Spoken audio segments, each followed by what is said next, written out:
আসসালামু আলাইকুম এভরিওয়ান, সবাইকে স্বাগতম জানাচ্ছি সিকিউ সিরিজের আজকের ভিডিওতে।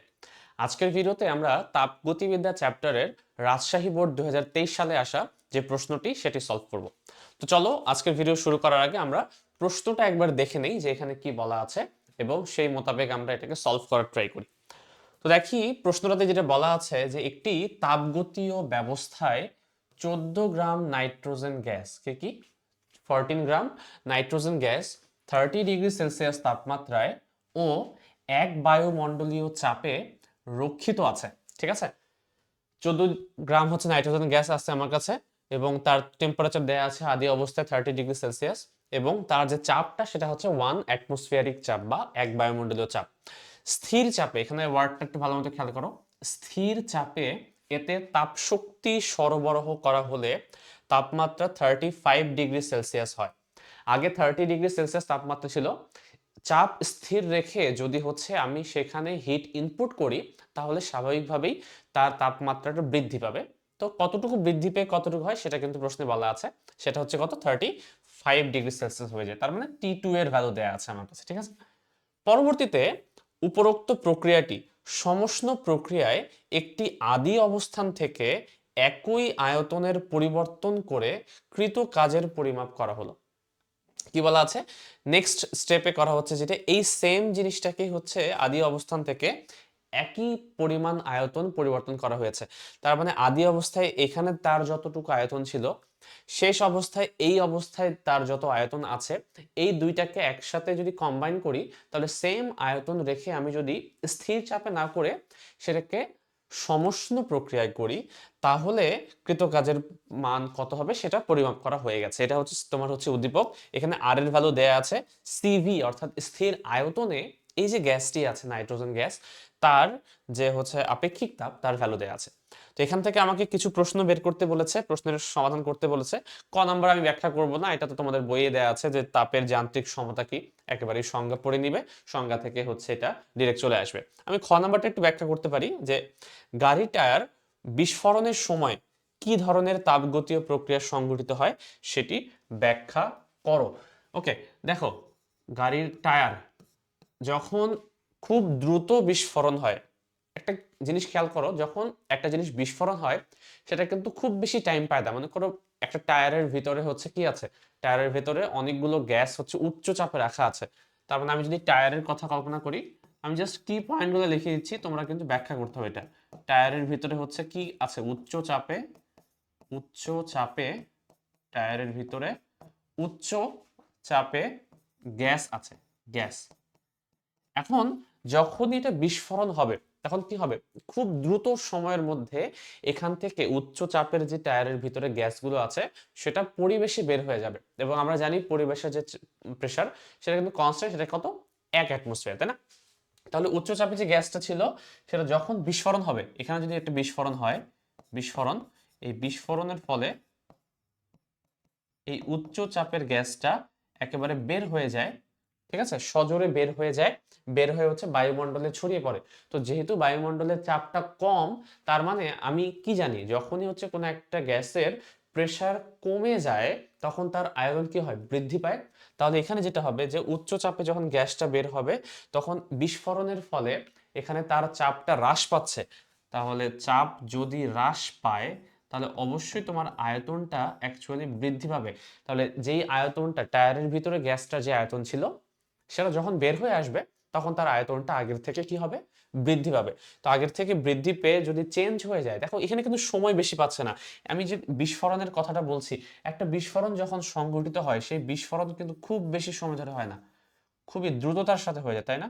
খুবই অল্প সময় পায়। এই যে গ্যাসগুলো খুবই অল্প সময়ের মধ্যে হচ্ছে ভিতর থেকে বাইরে বের হয়ে আসবে।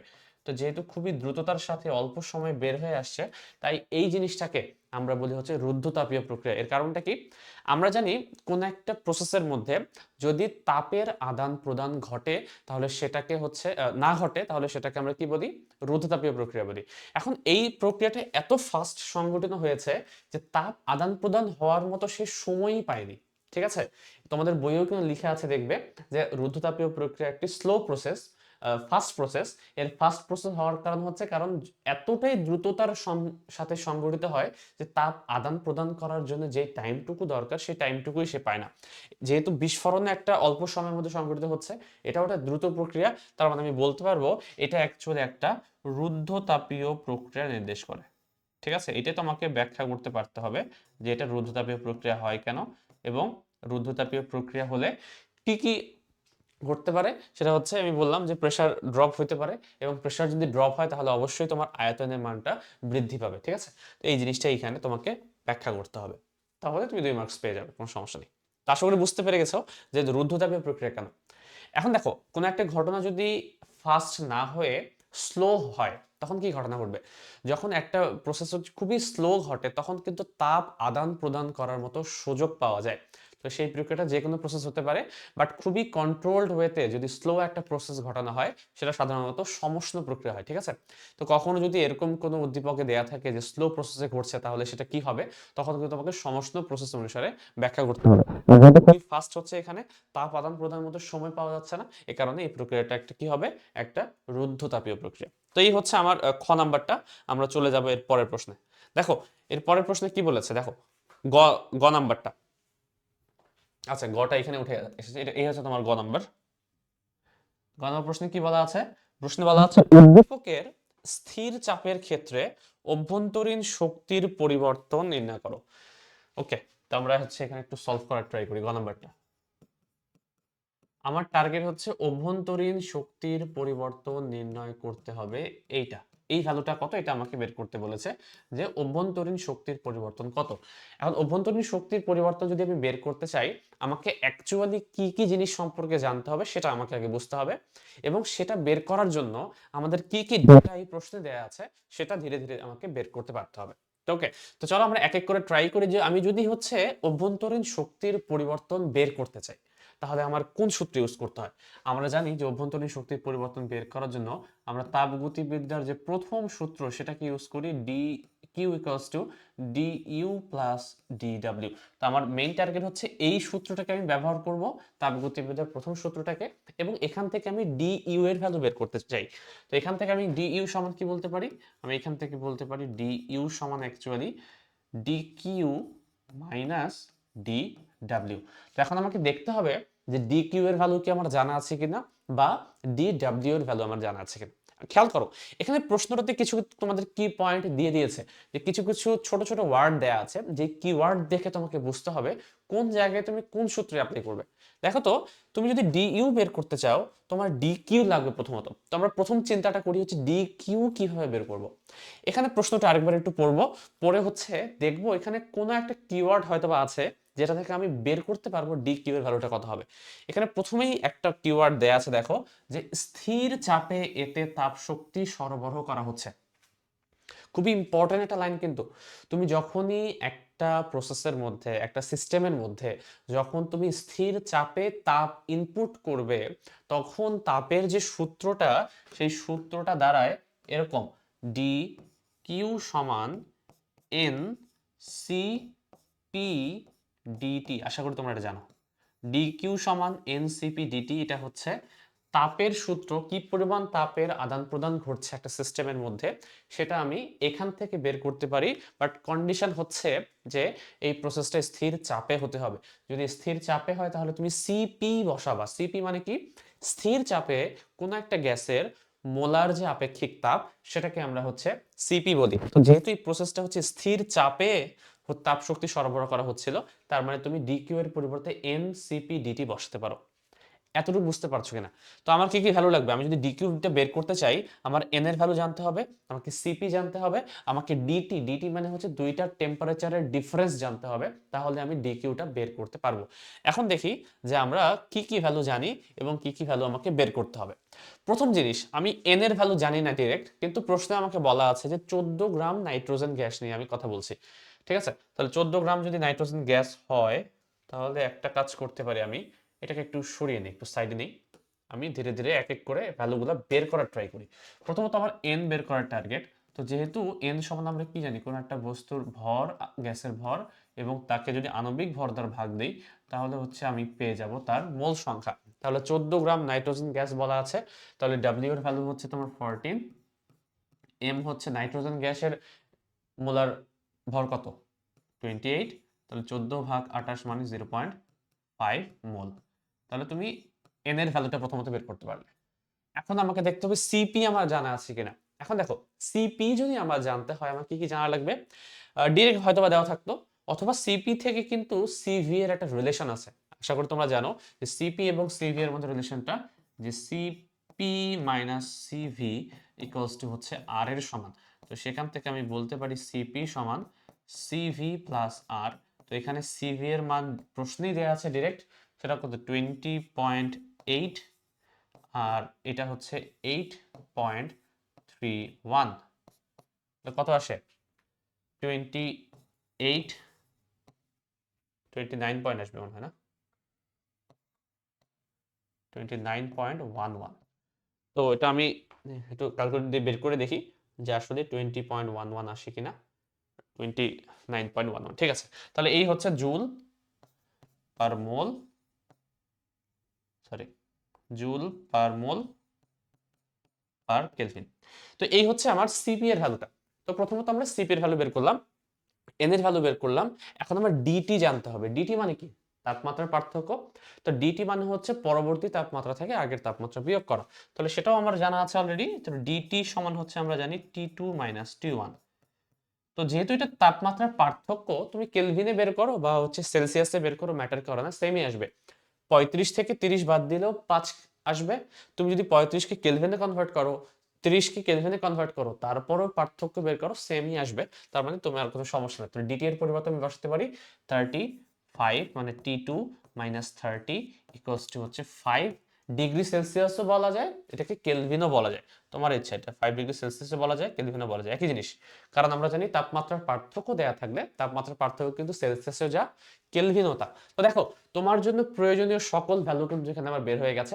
আমার কাজ হচ্ছে এই ভ্যালুগুলোকে জাস্ট এখানে ইনসার্ট করা। তো ইনসার্ট করে ফেলি।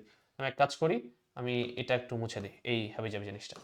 তো এখান থেকে আমি কি পাবো, এন, এন এর ভ্যালু কত 0.5, সিপি কত, সিপি হচ্ছে 29.11 এবং ডিটি হচ্ছে তোমার 5। তো এখানে একটা আমি লাইন ড্র করে দিই, ঠিক আছে। তো এই হচ্ছে দেখো ডিকিউ হচ্ছে 0.5, 29.11 ইন্টু 5। তো আমি একটু বের করে ফেলবো ক্যালকুলেটর দিয়ে, বের করে তোমাদেরকে বলছি কত আসে।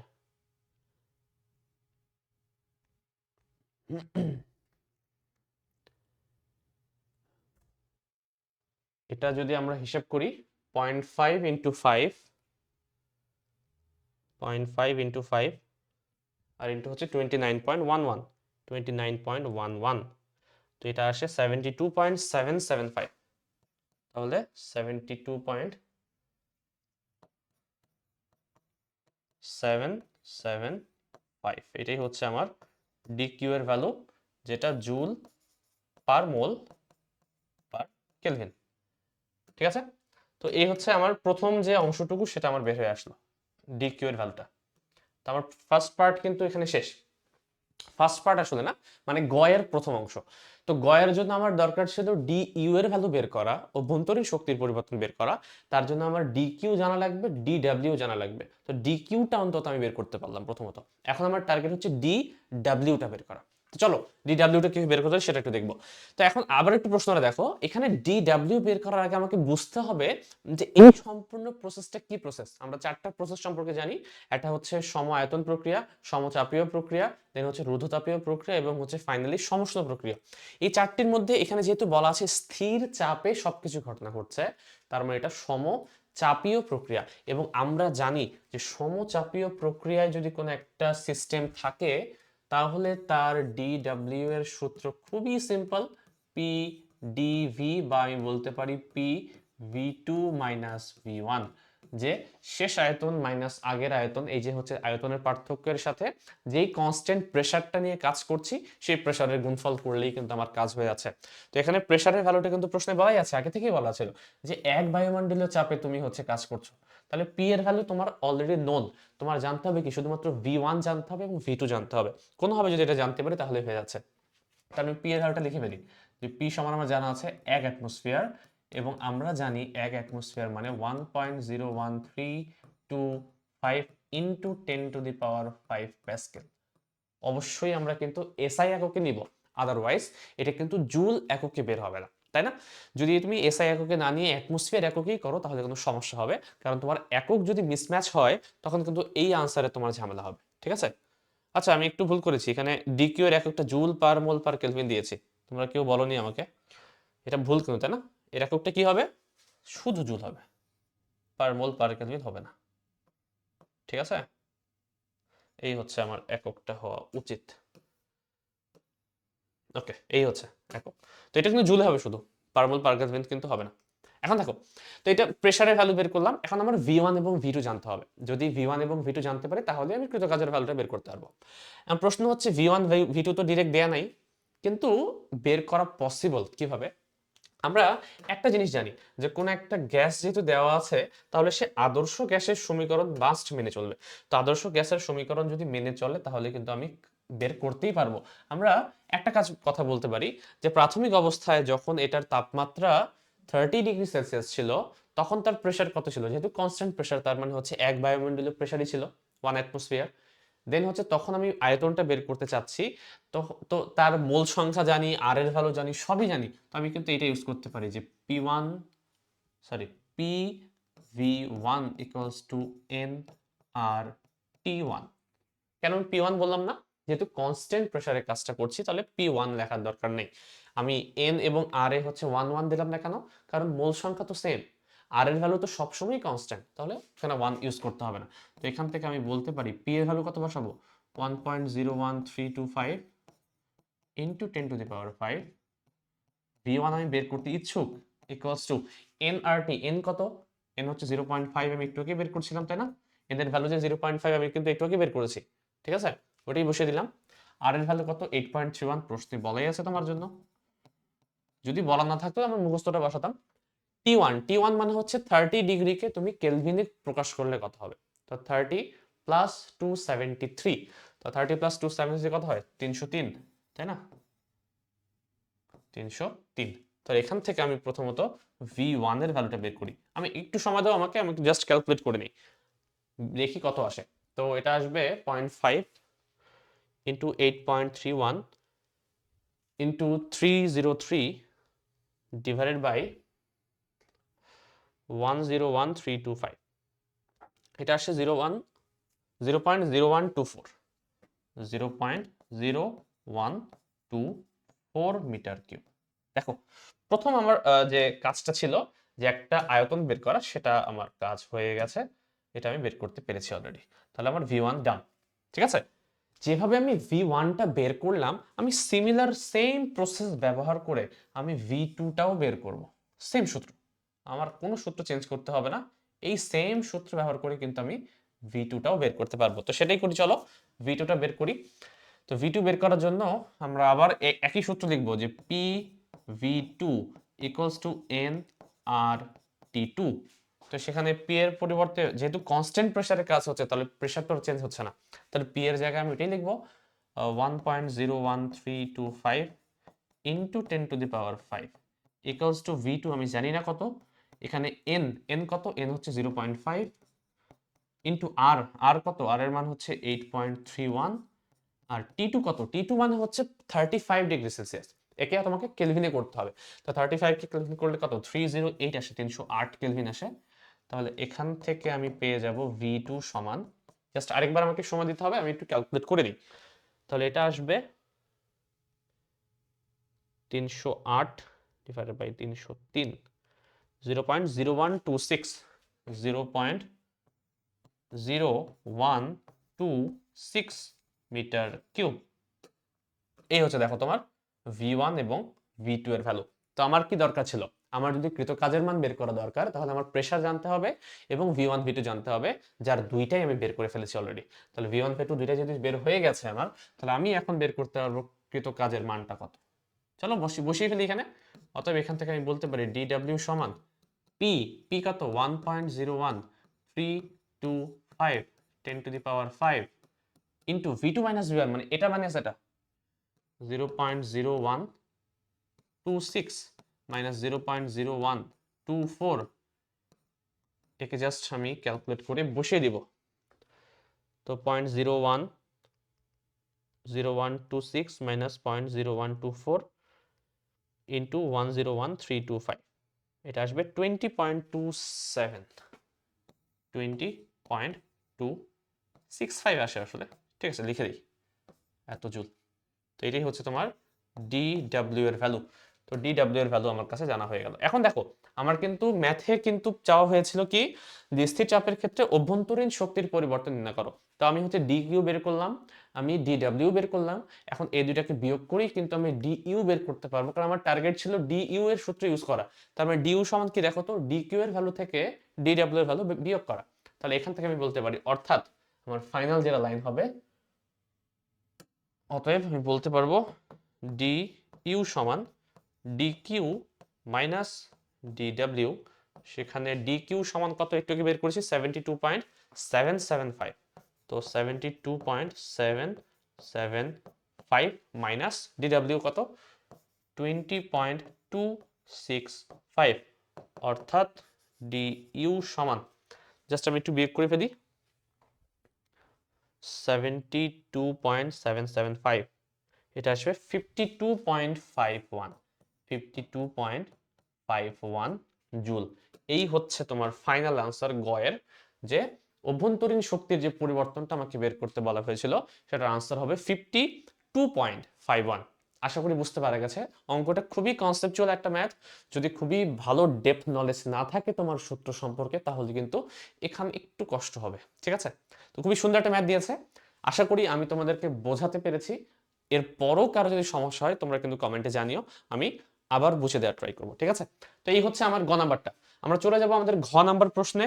ঘ নাম্বার প্রশ্নটা সবাই একটু রিডিং পড়ে নাও, আমি হচ্ছে এটিকে সলভ করে দেওয়ার ট্রাই করি। দেখো প্রশ্নটা কি বলা আছে, স্থির চাপ প্রক্রিয়া এবং সমষ্ণ প্রক্রিয়ায় উদ্দীপকের নির্ণয়কৃত কৃতকাজের মান সমান হবে কি, গাণিতিকভাবে বিশ্লেষণ করো। তো স্থির চাপের প্রক্রিয়া, আমি কিন্তু অলরেডি স্থির চাপের কৃতকাজের মান কত বের করেছি, মানে একটা পার্ট আমার অলরেডি ডান। আসলে দেখো তো, আমি এটা বলতে পারি গ হতে প্রাপ্ত, গ হতে প্রাপ্ত কি প্রাপ্ত, স্থির চাপে, স্থির চাপে, স্থির চাপে কৃত কাজ DW। ঠিক আছে, স্থির চাপে কৃত কাজের মান DW সমান, আমি কত বের করেছি দেখো তো একটু আগে, DW সমান আমি বের করেছি 20.265, এটা বের করা হয়ে গেছে অলরেডি ডান। এটা 20.265 জুল, এটা আমার হয়ে গেছে। এখন আমার বের করতে হবে যেটা, সেটা হচ্ছে অপর যেটা বের করতে বলেছে, যে সমষ্ণ প্রক্রিয়ায় কৃত কাজের ভ্যালুটা কত। দেখো প্রশ্নটা আরেকবার একটু পড়বো। এখানে কি বলা ছিল, যে পরবর্তীতে উপরোক্ত প্রক্রিয়াটির সমষ্ণ প্রক্রিয়ায় একটি আদি অবস্থান থেকে, মানে একই আদি অবস্থান হতে, সহজ কথা, যে একই আদি অবস্থান থেকে আমি যদি সেম পরিমাণ একই আয়তন পরিবর্তন করি, একই আয়তন পরিবর্তন করি এবং কিভাবে সমষ্ণ প্রক্রিয়া করি। তো কি ওয়ার্ডগুলো ভালো মতো বুঝে রাখো, যে সেম পরিমাণ আয়তন পরিবর্তন করব এবং সমষ্ণ প্রক্রিয়ায় করব এবং একই আদি অবস্থান থেকে করব, একই আদি অবস্থান থেকে করব, তাহলে কৃতকাজের মান কত।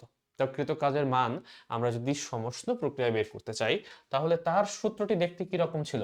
আমরা জানি সমষ্ণ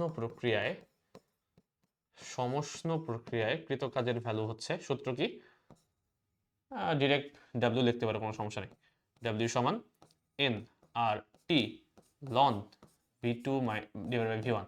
তুমি চাইলে কিন্তু এটাকে হচ্ছে DW না বলে জাস্ট W বলতে পারো, তো সমস্যা নেই। কাজের পরিবর্তন বা কাজ সিমিলার জিনিস মিন করে এখানে। তো এখানে যদি ইউজ করি ভ্যালুগুলো, দেখো একই আদি অবস্থান থেকে, তাহলে T এর ভ্যালু কত বসাবো, আদি অবস্থায় তাপমাত্রা কত ছিল, 30 ছিল, কিন্তু 35 ছিল না। সো এখানে T এর জায়গায় আবার 35 বসাবো না, 30 ডিগ্রি বসাতে হবে, অর্থাৎ N এর জায়গায় আমি 0.5 বসাবো, আর এর জায়গায় 8.31 বসাবো, টি এর জায়গায় হচ্ছে আমি বসাবো এই 30, মানে 303 কেলভিন, ইন্টু একই পরিমাণ যদি আয়তন পরিবর্তন হয়, তাহলে V1 V2 এর ভ্যালুটা হচ্ছে এই একটু আগে যে V1 V2 বের করলাম, এই দূরে যদি হয় 0126 0124, তো এটাই বসাবো। V2 এর জায়গায় 0.0126 ডিভাইড বাই 0.0124। তাহলে এখান থেকে আমি বের করতে পারবো, এক কাজ করি, এটাকে আমি W2 বলি, ঠিক আছে, এটাকে W2 বলি, আর এর আগেরটাকে আমরা W1 নাম দিই। তাহলে W1 এবং W2 এর মধ্যে আমরা ডিফারেন্সটা দেখতে চাচ্ছি। তো চলো W2 কত হবে আমি একটু জাস্ট ক্যালকুলেট করি, বলি তোমাকে কত আসে। তাহলে এটা হবে 0.5 8.31 0.5 8.31 303 ইন্টু লন